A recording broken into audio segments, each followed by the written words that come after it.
Good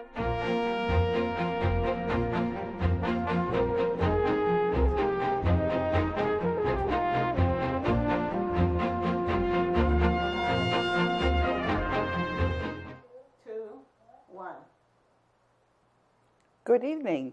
I'm your host, Karen Hudis, in this series on the Network of Global Corporate Control. Thanks to DCTV and Carmen Stanley, studio producer and director, Maurice Jackson on audio and prompter, and Dolores Harris, she's the floor director tonight. Today's show is being broadcast live and is called Coming About. But let me first explain what's going to be on your clip. We were going to show you what we had taped as the 5th program at DCTV in July 2015, where we were talking about how the DC chiefs of police were all revolving doors. They were being fired because they were all corrupt. And when Carmen tried to get this clip lined up so I could show it to you tonight, the system was hacked into. And a lot of people don't understand exactly how magnificent the crew at DCTV is, because they are up against the CIA of the world that's hacking into their system to try to interfere. So we'll see if we can show you this clip that I had intended to show you earlier on, and instead we'll just show you the clip that I took of how to come about if you're a sailboat. Change direction.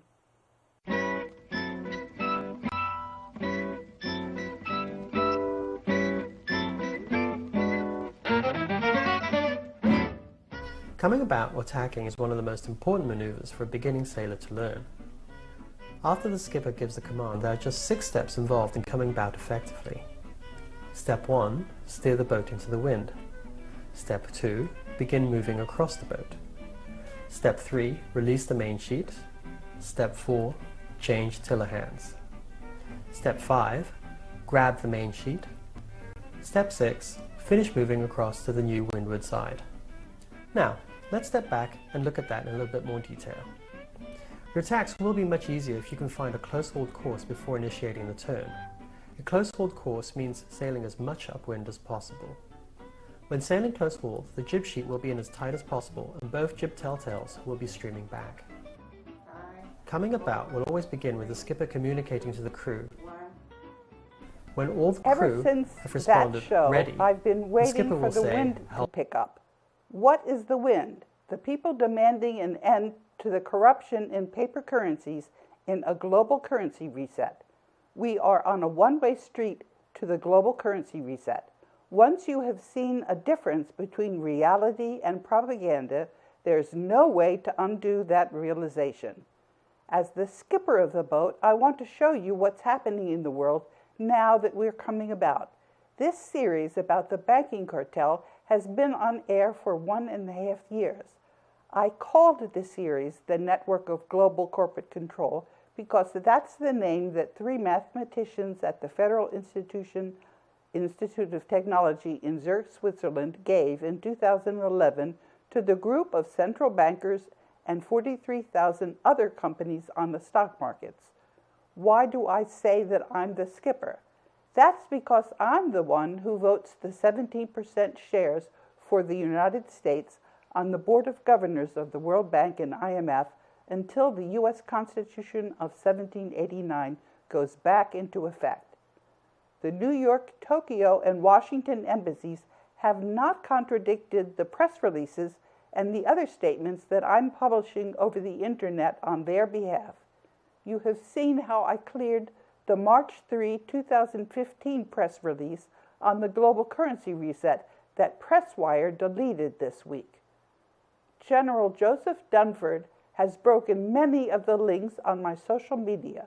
I just checked the comments on the links that I published on YouTube. One comment said, "This is not the first time she's giving links that cannot be found." That's because they're being hacked. This is evidence that the banking cartel exists. Just find my email address and let me know which links are broken, and I will publish them. General Dunford's treason is fully exposed.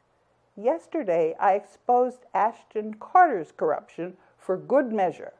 This was after I uploaded a screenshot showing how the election of Donald Trump was invalid because the United States Congress secretly suspended the Constitution of 1789. There has been some pushback, but many more people are now catching on. And I'll give you an example of a tweet from Eric Steele. And he said, "What difference does the Electoral College make if Trump has won the popular vote, though he's won both? Is that not correct?" And so I said to Eric Steele, when primaries were a scam, it makes all the difference in the world because we are in interregnum instead of a dictatorship and landing in World War III. Here's a comment that YouTube refused to post, and this was from someone whose name is Dragonfly. And that person said, "So what about Obama and Bush and all of the other presidents that have been elected and served full terms? It seems to me they don't care about any of this interregnum and are just going along with business as usual. What is it going to take to get things back on track?" And I'm giving you the reply because when I tried to post it on YouTube, it was erased. That's because YouTube is owned by Google, and Google was started by the CIA. Okay, so my response, that was a good question. I've already made sure that things are going back on track by letting Germany and Japan's defense attachés know that their defense depends on Federal Reserve notes getting replaced. And in turn, Japan and German people are holding hands with Americans so that we can all do this heavy lifting. And today there's been a story in Zero Hedge that is giving the misimpression that Donald Trump is going to prevent World War III. No, he will not. The only way to prevent World War III is by getting rid of Federal Reserve notes. And we know that 95% likely, and it's 95% likely that we are going to do this. That's because of a very accurate National War College transition model that preventing World War III requires that we clean up the corruption in the financial system. And this depends on the Coalition for the Rule of Law, and that coalition consists of all of the people working together to access their monetary gold reserves in the global debt facility and replace corrupt paper currencies and the corrupt politicians that are bribed to keep the banking cartel in place. This means that the United States Constitution of 1789 has to go back into effect, and the Federal Reserve notes have to be replaced. In the meantime, journalists who give the misimpression that Donald Trump will keep us out of World War III or prevent the banking cartel from stealing our pensions are being placed in the spotlight because they're liars. They're working for the banking cartel. And that's what happened yesterday to Hollywood Hogan, who is now outed. Nobody should ever believe a single word that she ever says. And when Putin and Trump are told, the stories are told that they're holding phone conversations and they're agreeing to normalize relations, that is just theater. Putin is also a traitor. I am the canary in the coal mine for our foreign viewers who do not know what this statement means. I will explain to you. When exposed to toxic gases, canaries suffer ill effects and die sooner than humans do. That is why coal miners used to bring caged canaries into the mines with them. If the canaries became sick or died, this was a sign that something was seriously amiss and that the miners needed to get out. The practice was phased out, but the phrase, canary in the coal mine, lives as a metaphor for any warning of serious danger to come. So folks, I am your canary in the coal mine. The story about Trump and Putin is simply theatrics. How do I know this? First of all, because Donald Trump is not disclosing that the banking cartel replaced the United States Constitution of 1789 when the Revolutionary War debts fell due, or that the U.S. Congress has been allowing the banking cartel to steal the titles to property by using war powers against the people.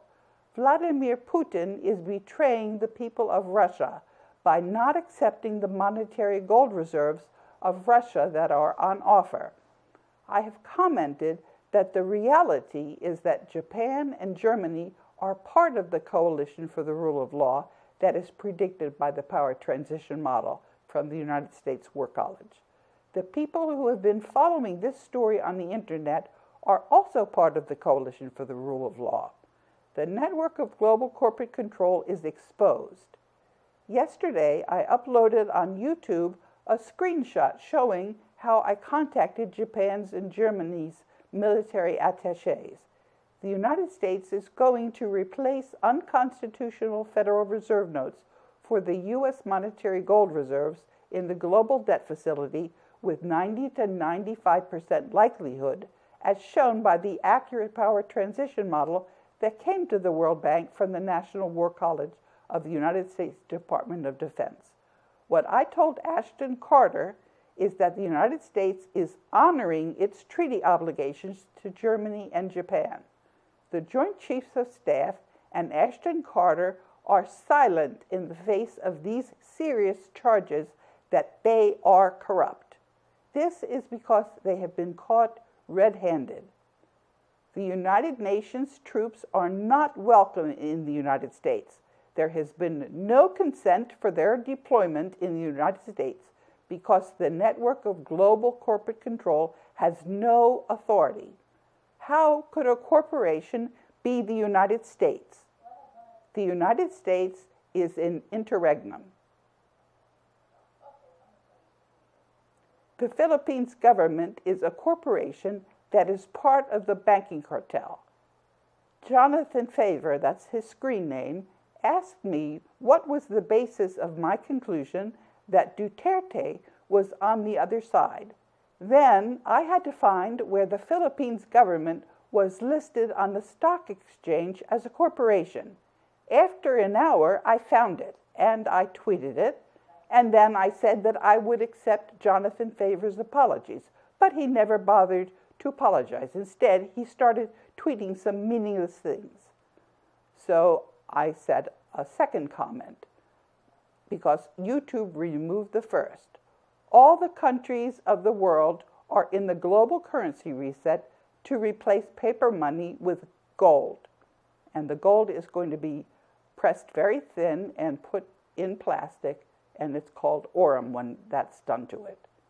I accused General Joseph Dunford Jr., the chair of the Joint Chiefs of Staff, of treason after he was caught red-handed trying to steal the world's assets in the global debt facility. And he claimed that he was entitled to be a military dictator and govern the United States. Instead, this past week, I showed how the Chinese asked me to steal the world's wealth for them, and how a CIA crook threatened to sue me if I didn't allow him to go before the Euroclear bank screens. I published these teleprompters, and you can view these documents here. I'll upload this tonight, hopefully. And one of the tweets that I made was, I said, I am one of the 7 persons authorized to go before the banking screens. People have been very active in my Twitter account in the past couple of days. I made a series of very hard-hitting tweets in the run-up to the election, and people have been responding. And here's one example. As I've been telling you, all of humanity is united in this effort to get out from under the banking cartel. We are reflected in all other men. All other men are embodied in us. I've been trying to respond to constructive criticism from people giving me pointers to improve my broadcasts. One critic asked me to be sure to tell people what they should do to help out. What do people need to do? They should stay tuned into the global currency reset, where we are replacing paper currency for currency out of gold and local currency.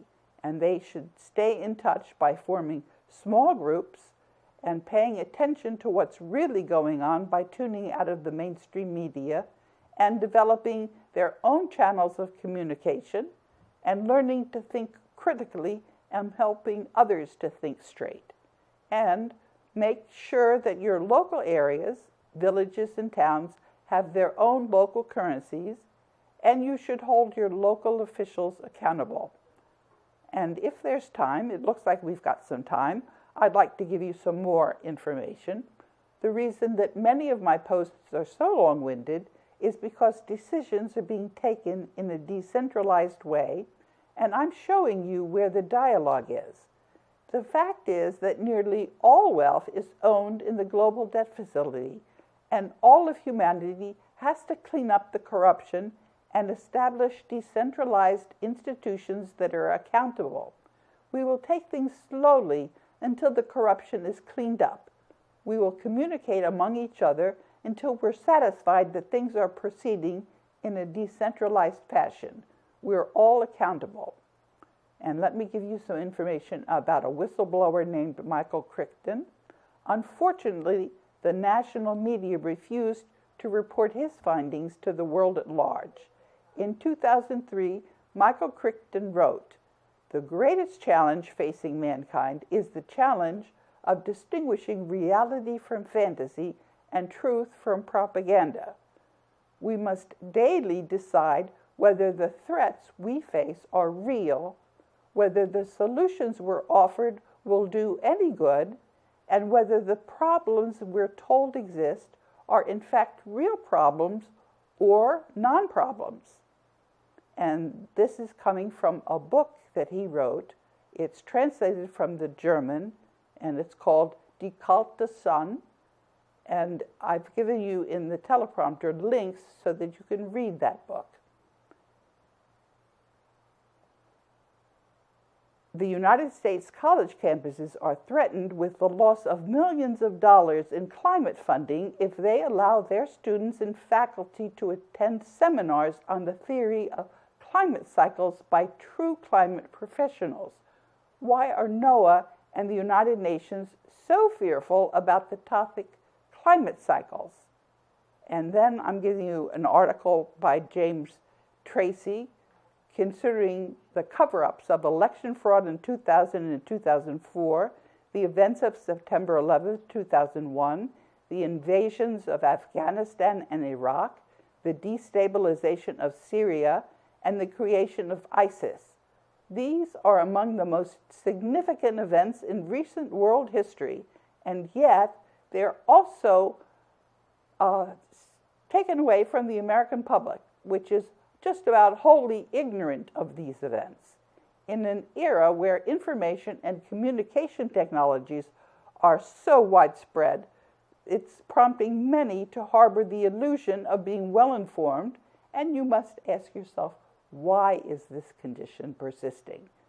And there's a very long article by James Tracy. It was put up in a publication, which I can tell you, Global Research. It gives a lot of spin, so you need to learn how to be discerning. And I'm ready for the teleprompter to continue to scroll, if you can get that down. Hello? 10 minutes. Oh, that's wonderful. We've got a lot of time. I'm just racing through the material I prepared. Fantastic. Then what we need to do, actually, there have been a lot of developments lately. What people are asking is they're asking me questions. Some people are talking about how we're going to manage the conversion of the currencies. And some of the questions are ones that I'm really not prepared to answer because I'm not sitting here in charge of the world. My position is I'm sitting in the very center of things. We all have inherited the institutions that were left to us by Ferdinand Marcos and Jose Rizal. And my role is to publish this information and to get everybody engaged in structuring the global currency reset, because I am certainly not here to become somebody who's going to decide things. As I think it was President Bush who said, I'm not the decider. But one of the roles I have is I am working with the very structured relationship that we have in the World Bank, because I was in the World Bank legal department for 21 years. And so I know very well what the articles of the World Bank are. That's my strength. And so I can work as a person who can make sure that all of the countries are given their due. And I can make sure that people are all treated equally. That I can do. But I'm certainly not there to decide things for humanity. There's been a lot of pushback. There's been a lot of criticism because people think that I'm doing exactly what we don't want, which is to have a very centralized power in charge of the world. And you can see that that is exactly what we're not having, because I'm talking about local currencies. I'm talking about putting gold in currencies. You can see that this is the recipe for decentralization. And I'm also telling you that the existing organizations, all of them have been corrupted by gatekeepers at the top. If you work with those organizations, you can see very clearly how this has happened. That's also going on with the Article 5 Convention. There's a group which has been hijacked. And so what you're going to have to do is you're going to have to recognize that this is the case, and you're going to have to clean it up. And there's no rush, to judgment either. One of the most controversial discussions has been whether we're going to be punishing the people that have been sitting on the top and misleading everyone. And you know how widespread this corruption is and how difficult it is to try to figure out what's actually going on. And the very first thing is that the courts are corrupt and the lawyers are all corrupt. That's what we're going to be taping for the show for next week. We're going to be talking about the legal profession. So we do not have the mechanism, even if we had enough knowledge, to sit in judgment over our fellow human beings. Now, there was a question about Greenland, where it's a very small country and it's very unified, and they've been able to figure out what the bankers have been doing and to hold them accountable. And we're certainly not going to interrupt that. If a country is able to do that, they certainly are welcome to do it. We're not here to run other people's countries. People can run their own countries, but you cannot rush to judgment, because just think about it. If we're trying to do a global currency reset and the people who are now corrupt and on top realize that the mob is going to come and sit in judgment of them and kill them and ruin their families, they're not going to cooperate, and we're going to be stuck. We're not going to have any global currency reset. All of humanity is going to perish. So we just have to suspend judgment. There's no reason that you can publicize what people have done. You can hold them in contempt. We're not telling people what to think here. People have got to learn that they're the ones that have to start thinking for themselves. But I do expect that once people do their homework and look at all of the information that's out there, they're going to understand what's happened. And one of the myths that you've been given a lot of misinformation on is which groups to hate. You can certainly hate anybody you want to hate, but when you start thinking about religion, the bankers have been using our religious feelings and our spirituality to turn different groups against each other. And this is a recipe for disaster. We have got to spend a lot of time figuring out what's happened to our religions, and we certainly should not sit in judgment on the various religious faiths. I'm not saying that there's no spirituality. If you look at what I've been saying through the years, I am saying that there is a lot of spirituality. Humanity is very spiritual, and that's the biggest part of what we are. or actually what I think the biggest part of what we are, is the way we love each other, the way we love our fellow man. But that's my feeling about what spirituality is. Should not make any difference to anyone else. We all have to learn to think for ourselves. But the one thing that we certainly know is that the banking cartel has been trying strenuously to divide us and to use our spirituality to divide ourselves. And so we have to resist that. And the only way to resist that is for people to be treated equally. And the very first thing that we can do is clean out the corruption in our monetary and financial system. That's very easy to spot, and that's very easy to clean up. And then we need to get ourselves healthy, because we have been fed a lot of very dangerous, toxic things. So we need to get ourselves back healthy again, and we can do that. Some people are very good at that. And actually, the medical practitioners who were the best at that, some of them were being killed. So we will take their knowledge and we will build on it, and we'll get ourselves healthy, and we're not going to rush to make any decisions before we have to make them, because one of the things that we have to do is we have to learn how to make decisions in a decentralized way. And that is not going to be easy. One of the things that I'm very worried about is that we're just going to, because there's so much corruption, we're just going to leave that corruption in place.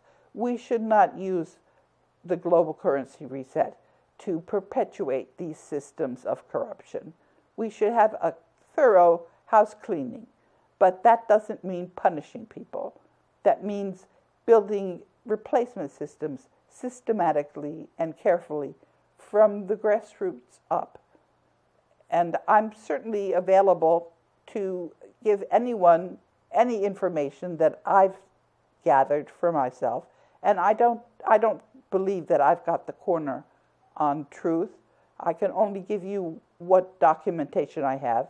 People absolutely have got to think for themselves. But one of the most important sources of information that we have right now is the effort that's being taken, a very careful effort, in the Moscow State University to look at our history, which has been rewritten. It's what we think happened in the far past absolutely didn't happen.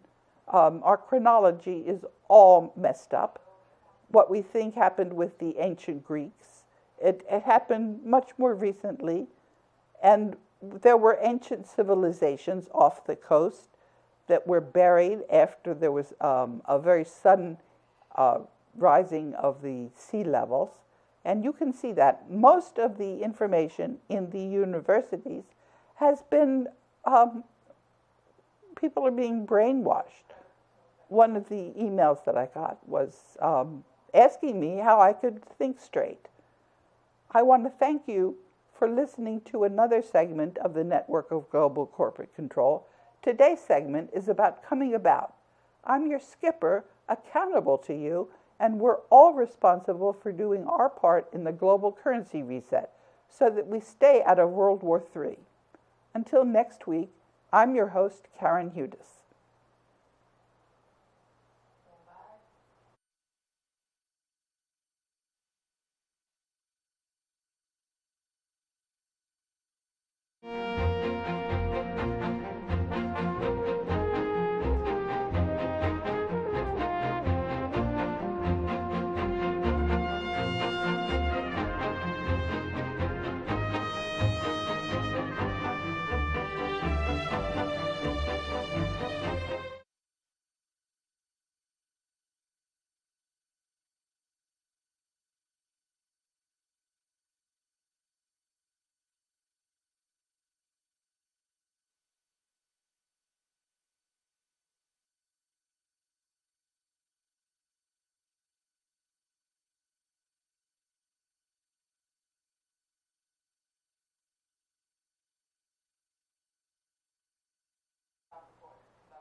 talk. It is so hard for me to estimate how long things are going to take. You said what? I had so much other material that I just cut out because I didn't think I was going to get to it. And they get made when I have my teleprompters are too long. But I don't mind if I run out of time. I love it. I love to just talk to people. Yeah, and you can do it so well. Well, whether it's well or not, I just do it. I just do it. That's a gift. A lot of people can but to do that and be saying something, Okay, that's well, a gift. I don't know if it's a gift, but if I'm saying something, but I'm doing it. That's a gift. Yeah. Okay, now you're going to do a tape show? Now I'm going to eat something, I think.